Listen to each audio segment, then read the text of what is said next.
السلام علیکم دوستو۔ قرآن مجید میں اللہ تعالیٰ نے پیغمبروں سے متعلق جتنے بھی واقعات بیان کیے ہیں، ان میں نوع انسانی کے لیے ہدایت اور پیغام ہے۔ کوئی واقعہ بھی مفہوم اور معنی سے خالی نہیں۔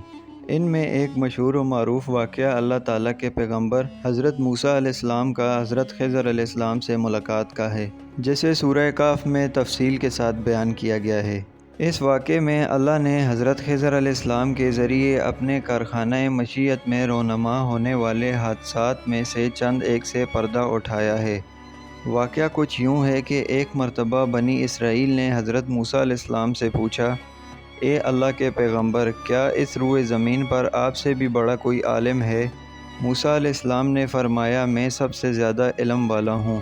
لیکن اللہ تعالیٰ کو حضرت موسیٰ علیہ السلام کی یہ بات پسند نہ آئی، لہٰذا حضرت موسیٰ علیہ السلام پر وحی آئی کہ ہمارا ایک بندہ ہے جو آپ سے بھی زیادہ علم رکھتا ہے۔ اس پر حضرت موسیٰ علیہ السلام نے اللہ سے درخواست کی کہ انہیں اس شخص سے ملاقات کرنی ہے کہ انہیں جو غیر معمولی علم عطا ہوا ہے اس سے آپ استفادہ کر سکیں۔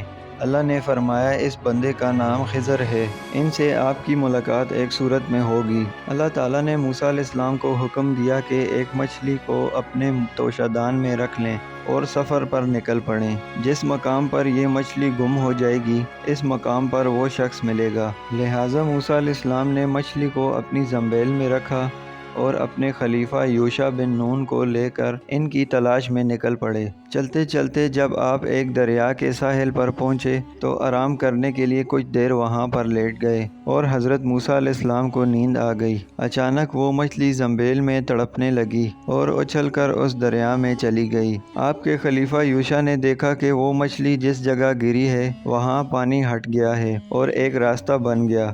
جب حضرت موسیٰ علیہ السلام بیدار ہوئے تو حضرت یوشع ان کو یہ عجیب واقعہ بتانا بھول گئے اور دونوں آگے چل دیے۔ جب دوسرے دن یاد آیا تو حضرت یوشع نے آپ کو سارا واقعہ بتایا، لہٰذا حضرت موسیٰ علیہ السلام سمجھ گئے کہ یہ وہی مقام تھا کہ جہاں اس مرد صالح سے ملاقات ہونی تھی، لہٰذا آپ دونوں اسی راستے واپس لوٹے اور اس مقام پر پہنچے تو دیکھا کہ وہاں ایک چٹان پر ایک شخص چادر اوڑھے بیٹھا ہے۔ وہ شخص حضرت خضر علیہ السلام تھے۔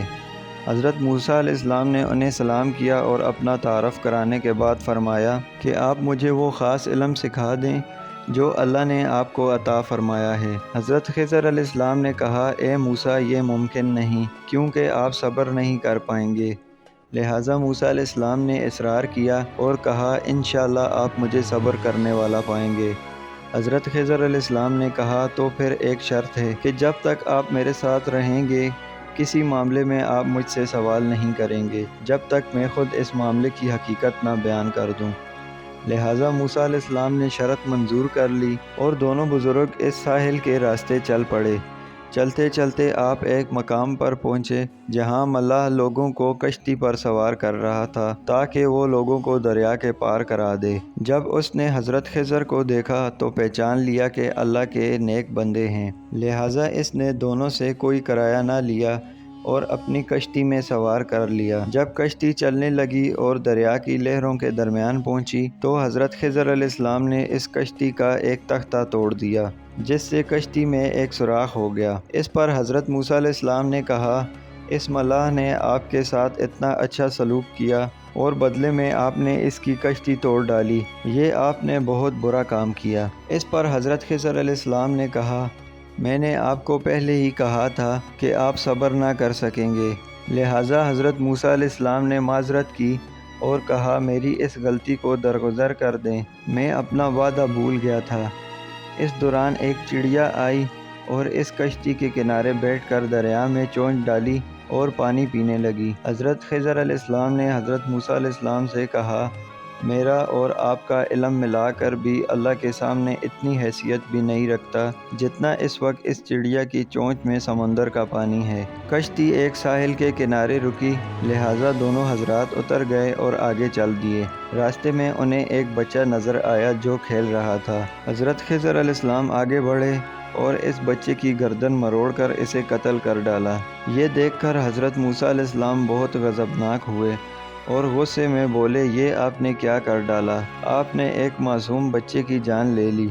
حضرت خضر علیہ السلام نے کہا میں نے پہلے ہی کہہ دیا تھا آپ میرے ساتھ صبر نہیں کر پائیں گے۔ لہٰذا حضرت موسیٰ علیہ السلام پشیمان ہوئے اور فرمایا بس آخری مرتبہ میری غلطی کو نظر انداز کر دیں۔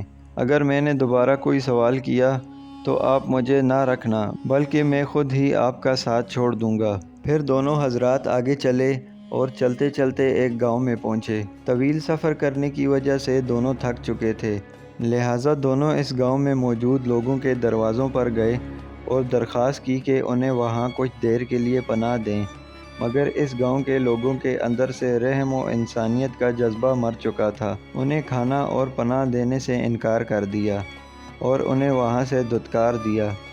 جب وہ اس گاؤں سے جانے لگے تو حضرت خضر علیہ السلام نے دیکھا کہ وہاں ایک پرانا مکان ہے جس کی دیوار پرانی ہو گئی ہے، وہ دیوار جلد ہی گرنے والی تھی۔ لہٰذا خضر علیہ السلام نے بڑی محنت سے اس دیوار کی مرمت کی اور اسے سیدھا کر دیا۔ اس پر موسیٰ علیہ السلام نے کہا بستی والوں نے نہ ہمیں پناہ دی اور نہ ہی مہمان نوازی کی، اس کے باوجود آپ نے ان کی یہ دیوار سیدھی کر دی۔ آپ کو چاہیے تھا کہ آپ اس کے بدلے ان سے کچھ اجرت ہی لے لیتے۔ لہٰذا حضرت خضر علیہ السلام نے فرمایا اب تمہارے اور میرے راستے الگ ہوتے ہیں، افسوس تم سے صبر نہ ہو سکا، لیکن میں تم سے جدا ہونے سے پہلے ان کاموں کی وجہ بتا دیتا ہوں جو میں نے کیے۔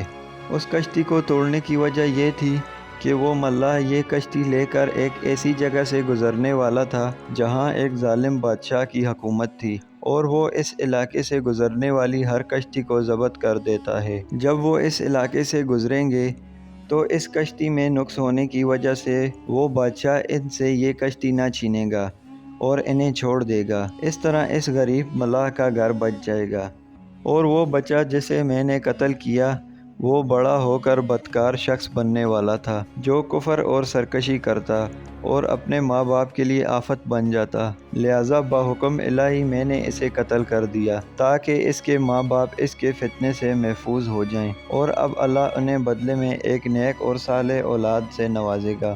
اور وہ دیوار جس کی میں نے مرمت کی، اس دیوار کے نیچے ایک خزانہ دفن ہے جو 2 یتیم بچوں کی وراثت ہے جسے اس کے باپ نے وہاں دفن کروا دیا تھا۔ اگر وہ دیوار گر جاتی تو اس بستی کے لوگ وہ خزانہ لے لیتے، مگر اب وہ خزانہ محفوظ ہے، اور جب وہ یتیم بچے جوان ہوں گے تو انہیں وہ خزانہ مل جائے گا۔ اس طرح وراثت ان کے اصل حقدار تک پہنچ جائے گی۔ یہ سارے کام میں نے خود اپنی مرضی سے نہیں کیے، بلکہ یہ اللہ کا حکم تھا جس پر تم صبر نہ کر سکے۔ یہ وہ خاص علم تھا جسے علم لدنی کہا جاتا ہے، جو حضرت خضر علیہ السلام کو اللہ کی طرف سے عطا کیا گیا تھا۔ اس واقعے سے یہ پتہ چلتا ہے کہ انسان کی ظاہری نگاہ جو دیکھتی ہے وہ اس سے اپنی مرضی کے نتائج اخذ کرتا ہے۔ در حقیقت کائنات کی ہر چیز میں اللہ کی وہ مصلحت کار فرما ہوتی ہے جو انسان کی سمجھ سے بالاتر ہے، اور اللہ کے ہر کام میں بہتری کا کوئی نہ کوئی پہلو ہوتا ہے۔ اس لیے جو کوئی بھی معاملہ پیش ہو ہمیں اللہ کی رضا پر راضی رہنا چاہیے اور صبر و شکر کرنا چاہیے۔ ویڈیو پسند آنے کی صورت میں چینل کو سبسکرائب کریں اور ویڈیو کو لائک اور شیئر کریں۔ شکریہ۔